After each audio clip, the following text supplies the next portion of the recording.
Yeah. Analytics off the chain, other channels not the same. Jake and Kyle, you know the name. Headliner Nation, we running the game.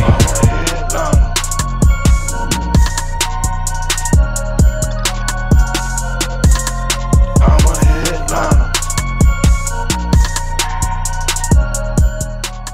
What is going on, Headliner Nation? Jake, Fantasy Headliners. Hopefully everybody's doing well out there today. Now it's time to talk about some quarterbacks, starts and sits for Week 1 fantasy football. Now, I explained in depth what these episodes are about during the running back show, so if you haven't seen that one yet, make sure you check that one out after this. But in these videos, we're going to be going through every quarterback and every matchup, every game, and giving you a take on those guys. Now, a lot of times people are like, yeah, thanks for telling me to start Patrick Mahomes. That's cool, but at least you get a quick overview of what we expect from Patrick Mahomes in those games. Not a lot of channels out there will go into each and every player, just so you have a little bit of information going into your matchup, and that's what we're doing here today. Now, before we get into all of the matchups, I have to make sure I mention the huge giveaway that we're doing here for the month of September. I have an autographed Justin Jefferson jersey, a Manscaped Perfect Package 4.0, and a Trevor Lawrence rookie card that I would like to send to somebody who signs up for Prize Picks here in the month of September. It's super easy to get yourself entered in. Either download the app or visit the website, create a new account, use the promo code HEADLINERS, and then make that initial minimum $20 deposit. Prize Picks will match your deposit up to $100, so you're able to play with us all year long. In these start-sit videos, we're going to be giving you some of our top plays that we're looking at on Prize Picks. Hopefully, we can win a little bit of money, and then I'm going to randomly select somebody who signs up here in the month of September to win this awesome giveaway, so do not miss out. If you're able to, sign up for Prize Picks and have some fun with us. But now it's time to go into all of the matchups here for Week 1 fantasy football. We're kicking it off with a doozy on Thursday Night Football, the Tampa Bay Buccaneers and Dallas Cowboys. I'm super excited for this matchup. Two great quarterbacks, right? The return of Dak Prescott and the GOAT Tom Brady. You got Tom Brady at home in the season opener of the NFL. After receiving a Super Bowl ring in their ring ceremony, I am smashing Tom Brady in the start column here this week. In fact, I'm also going to place a bet over on Prize Picks for Tom Brady. Right now, the over-under for passing yards for him for this game is set at 295.5. Not going to surprise me whatsoever if he eclipses those numbers. Remember, this offense really started to click second half of the year, and what has changed? Nothing. They've gotten more time to spend together and be even more in tune than they were to end 2020 when they were absolutely dominating people down the stretch. Love Tom Brady here this week. For Dak Prescott, this is a tough first game, okay? Not only is it his first real regular season game back after that gruesome injury to his ankle, but now on top of that, you got the Tampa Bay defense, one of the best, if not the best defense in all of football. Now, I can't sit Dak Prescott, but this is what I'm expecting in this game. It could be a slow start, a rough start, as he goes out there and really starts to feel out where he's comfortable in the pocket because the pass rush is going to be coming. They're going to have to come up with hot routes to really utilize the quick passing game so he doesn't have to drop back and take all these hits from the defensive front of the Tampa Bay Buccaneers. The first quarter, maybe ugly. The second quarter, maybe a little bit ugly. But as the game progresses, I see Dak Prescott getting stronger and more confident. So that's why I want to start Dak Prescott. They may be losing in this game. It's kind of what we saw at the beginning of all 2020 as well, right? Losing second half, have to throw the whole time to try to catch up. We saw Dak Prescott putting up insanely crazy numbers. Wouldn't surprise me if we see the same thing here in Week 1 on Thursday Night Football. So both these guys, both going to be a start. So now we move on to Sunday football, the Philadelphia Eagles, Atlanta Falcons, and two teams that probably want to throw, right? I mean, we have the Eagles who spent a first-round pick on Devontae Smith, the former Heisman Trophy winner of just last year. They want to throw him the ball, I would think. Got young guy Jalen Reagor back there as well. And then on Atlanta, they just drafted Kyle Pitts and still have Calvin Ridley. They want to push the ball down the field. And really, I don't see what's going to be in their way here this week. Now, Jalen Hurts, we know, has that rushing upside. And at least for Week 1, Philadelphia seems committed to him. That's one of our biggest issues with him here this offseason is Philadelphia as an organization just couldn't seem to commit. They even just brought in Gardner Minshew. I don't understand. If Jalen Hurts is your guy, the quarterback of the future, let's commit to him, show some love to him, and really try to get him to excel in this offense. I don't have an issue with either one of these guys here this week. I think they have enough playmakers on both sides to put up a solid floor game.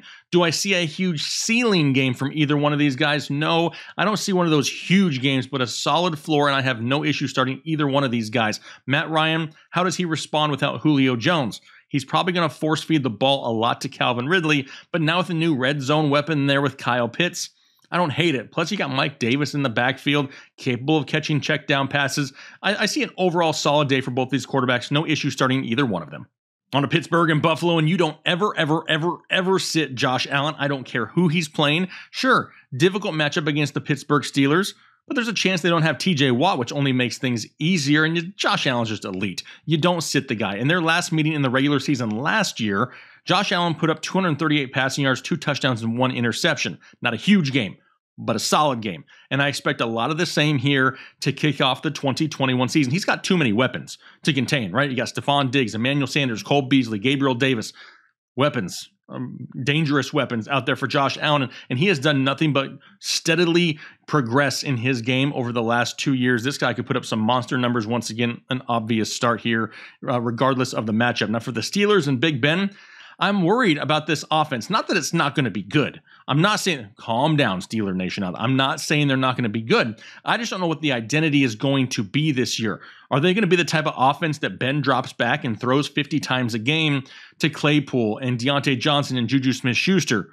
Or is it an offense that Ben throws about 35 times a game? They kind of utilize, trying to keep him a little bit fresher so he doesn't wear down throughout the season, and they really rely heavily on the run game and Najee Harris. Just a question mark here to start the season that we really need to pay attention to. We know he's got the weapons, but it's not the easiest of matchups either. Buffalo's defense very, very underrated, so a tough matchup. Not really knowing the offense here for sure in week 1, I would prefer to sit Ben Roethlisberger. More than likely, you have a better option on your bench. I don't hate it if you have to. If you're in a super flex league and you need a quarterback too, Big Ben, no issues there. But to start, I just don't see him finishing inside the top 12 this week.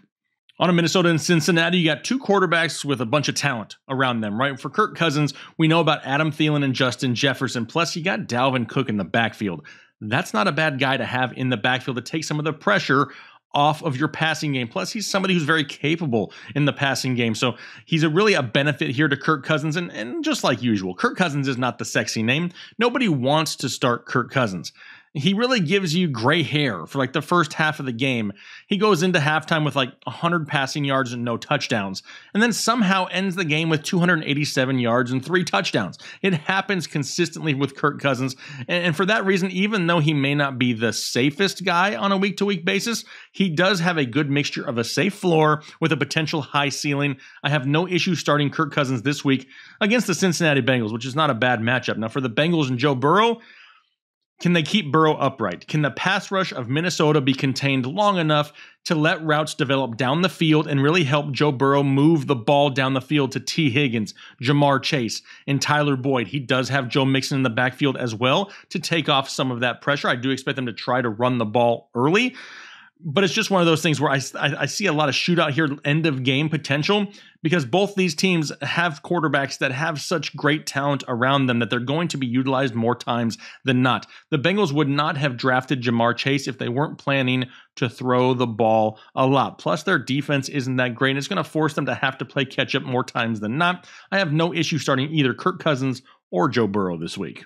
Niners and Lions now, and for the first time in what feels like forever, Jimmy Garoppolo is going to start and have all his weapons available. I mean, with all the injuries in San Francisco last year, that very rarely happened. But Deebo Samuel, Brandon Ayuk, George Kittle, Raheem Mostert in the backfield going up against the Detroit Lions sounds a little bit juicy. Like, I feel dirty, but I don't mind Jimmy G this week. I mean, not too many people probably have to start him, but he's definitely somebody who could go out there, have an efficient day, put up some solid numbers in the Kyle Shanahan offense. I don't hate starting Jimmy G this week if you absolutely need to. For Detroit, hell no, I ain't starting Jared Goff. He just doesn't have enough weapons to throw to. Outside of my boy TJ Hawkinson, what's he got? I do like Amon-Ra St. Brown, but it's his first ever NFL game, and I'm not going to overhype the kid and expect too much week 1. After that, we got Quintez Cephas. I mean, I don't hate the guy, but I mean, come on, let's be realistic. Jared Goff doesn't have a whole lot to work with. Plus, his starting running back may not even play in DeAndre Swift. So a lot of question marks surrounding this. I'm not wasting any time. Jared Goff is going to be firmly in the sit column here this week. On to Arizona and Tennessee, and this one is going to be my Manscaped matchup of the week. I am super pumped for this game, and no, not because I'm from Arizona. I think there's potential for some big numbers for both of these guys here in this matchup. For Ryan Tannehill, he's going up against Arizona, whose biggest weakness in their secondary. They actually just had starting defensive back Malcolm Butler retire out of nowhere. That's a problem, right? This was already a weak secondary. Now it's even weaker. Plus, we've added Julio Jones to the mix with A.J. Brown there in Tennessee. Ryan Tannehill could put up some big numbers here today. Absolutely love starting him. For Kyler Murray, it's all about weapons, more weapons, and that rushing upside. Now, I know they don't want Kyler to be out there running all over the place. They need him healthy all season long. But they've added Rondale Moore. They've added A.J. Green. They already have DeAndre Hopkins and Christian Kirk and Andy Isabella. There's weapons all over the place in an air raid offense that's going to try to push the ball down the field a lot. I expect a lot of passing in this game, and if Tennessee can really take advantage of that secondary, it's going to force Arizona to play from behind and maybe get some garbage points out of it, but that's okay. Garbage points equal fantasy championships here this year. So Kyler Murray, Ryan Tannehill, both of those guys in the start column here for me this week. On to the Seahawks and Colts, and you're going to start Russell Wilson, right? He's really known for being a fast starter. Look at last year. Russ was cooking first half of the year, and I expect it to happen here a little bit this week as well. Now, a lot of people want to say they're going to pound the rock a lot on the ground, and I'm sure they're probably going to, but this is a very tough defense to run against. What they're going to have to do is rely on those quick routes, those hot routes, try to get some yards after the catch, get the guys the ball in space. It's perfect because they got DK Metcalf and Tyler Lockett, two guys that can take a 5-yard slant and take it 95 yards if they get the opportunity. So they have that potential in this offense. Plus, I do love Gerald Everett there as well. I think that really gives Russ a big red zone threat. We know the defense are going to be keying in on DK Metcalf. Gerald Everett could eat in the end zone here this week. I'm going to start Russell Wilson against that tough pass rush there of the Indianapolis Colts. Now, for Carson Wentz, nah, probably not yet, right? He's lost T.Y. Hilton. He's missed some time here in the offseason. It's a run-heavy, run-first type offense behind a pretty dang good offensive line. I got to see it first. How do they really react to the loss of T.Y. Hilton? Do they utilize Michael Pittman Jr. a lot more in this offense? Do the tight ends get more involved? Or do they just rely solely on the running backs with, Jonathan Taylor and Nyheim Hines? A lot of question marks here and an average matchup going up against Seattle, but I'm not going to risk it with Carson Wentz here in week 1. Chargers and football team now, and you can't sit Justin Herbert. You drafted him too early in your fantasy football draft, more than likely. It's just unfortunate that he's got a difficult matchup here week 1 against the football team, arguably the best front seven in the entire NFL. It just means he's going to have to get rid of the ball super quick. Maybe those deep routes down the field to Mike Williams, they don't have time to develop here this week, but Austin Eckler underneath, and we know the great route running of Keenan Allen can make things happen in a very quick amount of time. They don't need to have these long, delayed routes down the field. They're going to have to really speed things up, but you can't sit Justin Herbert. The ceiling is too high. You would absolutely kick yourself in the nuts if you sat Justin Herbert week 1 and he puts up 40. You'd hate it, and you don't want to have to deal with that, so you got to start him. For Fitzmagic over there for the football team, listen. There are very few guys anywhere that loves Ryan Fitzpatrick more than I do. I love watching the guy play football. I love what he brings here to Washington. I think he can really open up this offense and help put up some big numbers. But this is a very underrated defense for the Los Angeles Chargers, and it's a very unknown system here going forward. Curtis Samuel, how available is he? Is he 100% by week's end? Terry McLaurin he has a tough matchup here this week. The pass rush with Joey Bosa coming off the end. There's just a lot of question marks, and I don't need to talk you into this. I'm sure Ryan Fitzpatrick may be on your waiver wire, but he is somebody to pay attention to because as a bye week fill-in, do not be surprised if there's weeks that we see him throwing this year for like 400 yards and 4 touchdowns. Sure, he may have 4 interceptions to go along with it, but that's what you get when you play Fitzmagic this week. He's going to be sitting in the sit column. Jets in Carolina, and I got to talk about Zach Wilson for a second. I love Zach Wilson. I love what I saw in the preseason. I have him listed as a sit. I hope I'm wrong. on Zach Wilson because I would not be surprised if this kid goes out there week 1 of the NFL season and just lights it up against the Carolina Panthers. It wouldn't surprise me. I'm not saying it's going to happen. If I thought it was really going to happen, I'd have him as a start. But the potential is through the roof for him to have a super solid day here. Once again, I want to see it for a few weeks. How do they utilize Corey Davis? Can Corey Davis exist as a true wide receiver 1? We saw that experiment in Tennessee and it didn't work out so well. Do they really transition to Elijah Moore? Do they throw him in the slot? A lot of question marks surrounding this offense. I think they're on the up and up, but I got to see it before I can trust it. For Carolina, I will start Sam Darnold here in week 1. No, you probably don't need to. You probably have better options. But as a quarterback 2 in a 2 QB league or heck, even a super flex league, I don't mind Sam Darnold whatsoever. He's going up against his former team, and I guarantee you part of him on the inside, even though Adam Gase is gone, wants to shove it to the Jets. And now, for the first time maybe in his entire career, he has a full offense around him. DJ Moore, Terrace Marshall Jr., Robbie Anderson, CMC, Christian McCaffrey in the backfield. This guy can put up some big numbers here, and do not be surprised if they unload everything they can to start the season on the Jets. I like Sam Darnold this week. Jags in Houston, and maybe one of the ugliest games, the least sexiest game maybe on the schedule here, outside of maybe Trevor Lawrence to see what he does in his NFL debut, but there's no way you're starting Tyrod Taylor. We know he's going to be the guy under center for the Houston Texans, at least here for week 1, right? Does that mean that we want to start him? No, it really doesn't. All that really means is it's only a matter of time before Davis Mills takes the job from him, because Tyrod Taylor only loses jobs to rookies, right? Baker Mayfield, Justin Herbert. I guess that's a good thing for Davis Mills maybe here, coming a little bit further down the road. But yeah, as far as the Houston Texans, honestly, I'm avoiding that entire team and all things fantasy football until we get more clarity. For the Jags and Trevor Lawrence in his first ever game, I don't hate it. It's a great matchup going up against the dumpster fire that is the Houston Texans. He gets DJ Chark back. We know he's been utilizing Marvin Jones, Laviska Shenault, James Robinson in the backfield. I don't expect this game to be pretty, but it could be full of big plays. Could be a lot of garbage points late, and that's fine. We love them garbage points, right? Trevor Lawrence is going to be there to throw the ball. They did not use the number 1 overall pick on a quarterback to turn around and hand the ball off to undrafted free agent James Robinson. Now, don't get me wrong, I love James Robinson. I have for years, but that's not what he's there for. He's going to throw the ball down the field. Plus, we know he has that rushing upside. I'll start Trevor Lawrence here in week 1. Browns and Chiefs up next, and no question about it, right? You're starting Patrick Mahomes. You shouldn't even be questioning that. But as far as the matchup goes, it's not an easy one, right? The Cleveland defense is no joke here this year. They have a pass rush with Davion Clowney and Myles Garrett that needs to try to get after Patrick Mahomes early and often. Now, we talked about this in the running back start sit video. If Cleveland wants to have a chance at this game, they need to control the clock, control time of possession. And how do you do that? By running the football. We know Cleveland's going to run the ball as much as they possibly can. As long as they're within 1 score in this game, they're going to run the ball and just try to drain that clock down.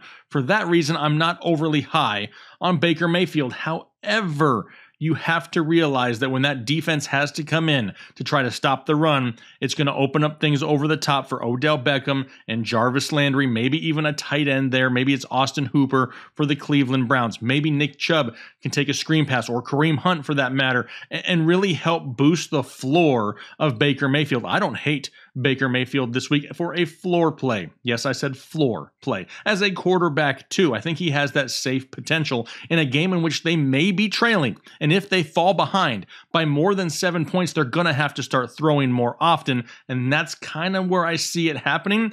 So yeah, for Baker Mayfield, having to throw all 4 quarters may happen there in the 4th quarter, but we'll take it. I'm going to start Baker against the Chiefs. Miami, New England in a matchup of 2 quarterbacks that were the most recent ones in Alabama history. You got Tua Tagovailoa, and you got Mac Jones going head-to-head here in week 1. And to be honest, Tua is another one of these guys that I'm going to smash the over on Prize Picks. As of right now, his line is set at 228.5 passing yards here this week. I'm smashing the over on this bet because look at the weapons he's added, right? We know about Jalen Waddle. Don't have to worry about Will Fuller just yet, but we got Devontae Parker, Mike Gesicki here week 1. There's options for him around him, and he's looked a lot better here this preseason. Do not forget that last year, Tua was coming off a horrible injury with no offseason and a COVID year and still didn't look half bad. Now he's had an entire offseason to progress, to learn, to get in step with this offense.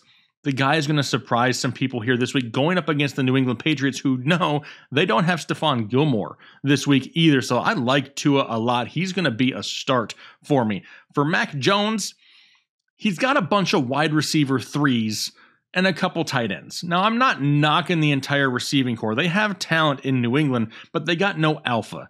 They got no dog on that offense. They got a bunch of sures. You know what I mean? It's just kind of going to be one of those things where it's very hit and miss. They're going to have to rely on the running game and Damian Harris to help move the ball down the field, take some pressure off of Mac Jones, and he's going to make some great throws, but he's got to utilize his tight ends and Jonnu Smith here this week. That's going to be the way that he gets in the end zone. Unfortunately, I don't think it's enough against a very difficult Miami defense. I'm going to sit Mac Jones in his first week. Green Bay and New Orleans, and no, it's no longer a matchup of Aaron Rodgers and Drew Brees. Now it's Jameis Winston for the New Orleans Saints. But how much Jameis do we really see?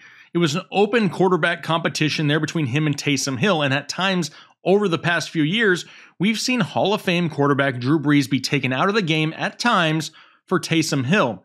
You have to think they're going to do the exact same thing with Jameis Winston, but how often does it happen is the biggest question. Who all is he going to throw it to? Marquez Callaway and Alvin Kamara. That's basically all he's got. It's not the plethora of weapons that we've seen in years past with New Orleans. A lot of question marks. We know Jameis has that tendency to kind of force the ball when he really shouldn't. Do we see some added turnovers against a difficult Green Bay defense? I'm going to wait on starting Jameis Winston. For the Packers, I'm going to sit Aaron Rodgers. No, I'm not. I just want to make sure you're paying attention out there. You're absolutely 100% starting Aaron Rodgers. Now that he's got his binky back with Randall Cobb and those underneath routes, we know he loves Devontae Adams down the field in the red zone. This team is still going to put up big numbers. The great part about Aaron Rodgers is he's not somebody who needs 50 pass attempts to get you a huge week. He needs like 30. And if he gets 30, watch out. He's going to put up a big number. And wouldn't surprise me if he did it once again here this week. Denver and New York, and you got Teddy Bridgewater and Daniel Jones. Do I think they could be good in these offenses? Yeah, 100%. I think they could. Do I think they will be here good enough in week 1 to start them? No, I don't. I want to see it first because there's too much newness in both of these offenses to really be able to trust it. You got Teddy Bridgewater now in Denver, and sure, he's got Jerry Jeudy and Cortland Sutton and Noah Fant. It's a difficult defensive matchup going up against New York, though, and we really haven't seen this offense. How is the running game in Denver?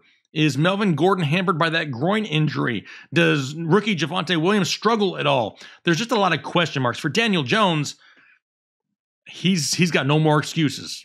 I guess that's all I can say after this year because he's going to have weapons all over the place. Kenny Golladay, Kadarius Toney, Sterling Shepard. I mean, there's going to be people all over the field. Plus, he gets Saquon Barkley back. He has the opportunity to take a huge leap forward this year. But I need to see that. I'm not going to just assume it's going to happen because we've assumed that before with Daniel Jones and been sorely mistaken. I got to see it before I believe it. Both of these guys going to be a sit for me here this week.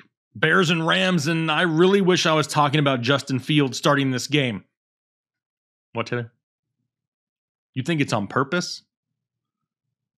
What if it is? What if they're only starting Andy Dalton week 1, so he has to face the Rams, and then Justin Fields takes over afterwards? Nah, I don't really think that's going to happen, but it is something hypothetical to think about, right? We want Justin Fields to be there, but we also don't want to rush him into the game and really hamper his potential success here in his first season. For Andy Dalton, though, this is not how you want to start off your first game with a new team going up against the Los Angeles Rams and Aaron Donald and Jalen Ramsey. It's not going to be pretty, right? Not that I don't think Andy Dalton doesn't have potential at times throughout the year. I think Andy Dalton is the best quarterback that's been in Chicago for a few years. The problem is it's just not going to be this week against this defense. I got to sit Andy Dalton. For the Rams and Stafford, full send, 100%. Starting Stafford probably probably almost every single week. Don't forget that this Sean McVay offense turned Jared Goff into an all-pro who threw for over 4,600 yards twice in the NFL. Now he gets Matthew Stafford, who once threw for over 5,000 yards in Detroit. And really, can you tell me that he's had a better offense than what he has right now? Sure, he's had guys at times, right? I know Golden Tate had his time there. Calvin Johnson had his time there. But as an overall offense, this may be one of the best he's had in his career. We know about Robert Woods. We know about Cooper Kupp, Tyler Higbee, Darrell Henderson in the backfield. They just added Sony Michel. Matthew Stafford could put up some huge numbers this year, and I don't want to risk having him on my bench when he does it, so he's going to be in the start column here this week against the Chicago Bears. Which only leaves us with Monday Night Football, the Baltimore Ravens, Las Vegas Raiders, and you don't sit Lamar. I think there's a big game coming this week from Lamar Jackson. I mean, limited running back options, right? Justin Hill tore his Achilles in practice. He's done. They're going to be signing a new running back. Who is that? Whether it's Le'Veon Bell or Todd Gurley, Adrian Peterson, Devontae Freeman, an old vet who's probably going to get a chance there in Baltimore. But don't be fooled. This just means that Lamar Jackson's going to have to run a little bit more. Now, I love Gus Edwards, and he's going to get a buttload of touches in this offense, but this is going to put a lot more pressure on Lamar to produce early in the season. Remember at the beginning of 2020, they were really kind of trying to shade away from Lamar running so much and making him throw the ball down the field. Well, a lot of his weapons in the passing game, Rashad Bateman, they're banged up, right? So he's going to have to take on more of himself, and it's a great matchup going up against the Las Vegas Raiders. 100% love Lamar this week. For the Raiders and Derek Carr, I like Derek Carr. I've been one of the biggest supporters of Derek Carr over the past few years, but not in week one. Not against Baltimore. Not against Baltimore when you know they're going to run so much that maybe Derek Carr doesn't even have the opportunity. A lot of us have some faith that Henry Ruggs breaks out this year or Bryan Edwards breaks out this year. But what if they don't? And what if they struggle week one? What else does Derek Carr have besides balls to the wall or Darren Waller? Don't get me wrong. Love Darren Waller, but he's not out there catching 300 yards and 3 touchdowns to give Derek Carr that huge game. I got to see a little bit more of this offense first. Going to sit Derek Carr week one. All right, so those are our quarterback starts and sits here for week one fantasy football. Now, we're going to be having rankings later on in the week. Maybe you see a couple names here that they're both starts, but you don't know which one is better than the other. Don't worry, the quarterback rankings will clear all that up for you here as the week progresses. So make sure you hit that subscribe button and do me a favor, like the video as well. It really helps us out here on YouTube. We would love to be able to reach more people in this audience and continue to create a great community full of positivity and a bunch of like-minded people that just want to come here and enjoy a game. Make sure you sign up for Prize Picks. Get entered for that giveaway. You don't want to miss out on that either. But for now, we got a lot more videos to make. We got like 10, 11 videos a week, so I'm going to go back to more recording. Hopefully you guys have a great week, and we will talk to you later.